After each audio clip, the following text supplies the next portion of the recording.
Deuxième édition d'un colloque pour parler de l'autonomie. Les premières lois sur la prise en charge de la perte d'autonomie en France datent de 1962 avec l'instauration des aides à domicile. 50 ans plus tard, quel bilan dressé? Eh bien, cet universitaire n'a pas la langue de bois. Effectivement, il y a ce rapport Larocque de 62 qui dit les gens veulent rester chez eux, il faut les y aider.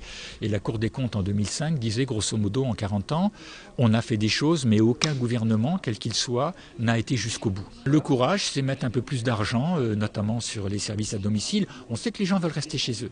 Donc on sait aujourd'hui que l'essentiel du travail est fait par les familles, beaucoup trop.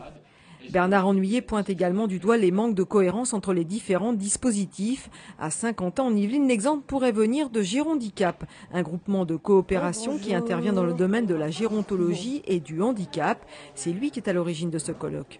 Ça va dans la bonne direction, bien plus que dans d'autres départements. Donc je peux dire que je viens ici avec plaisir. La perte d'autonomie ne se limite pas aux personnes âgées. Des salariés peuvent également être concernés. Autre exemple de mise en commun, le réseau Yvelines Santé Travail.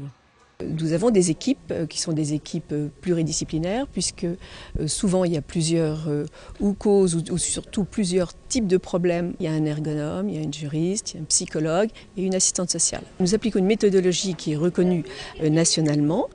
Cette année, Yvelines Santé Travail a traité 600 dossiers et 80% des salariés ont été maintenus en emploi. En matière de perte d'autonomie, le meilleur conseil est de prendre contact avec la coordination gérontologique de son territoire. Un projet de loi sur cette question pourrait être présenté en 2014 par la ministre de la Santé.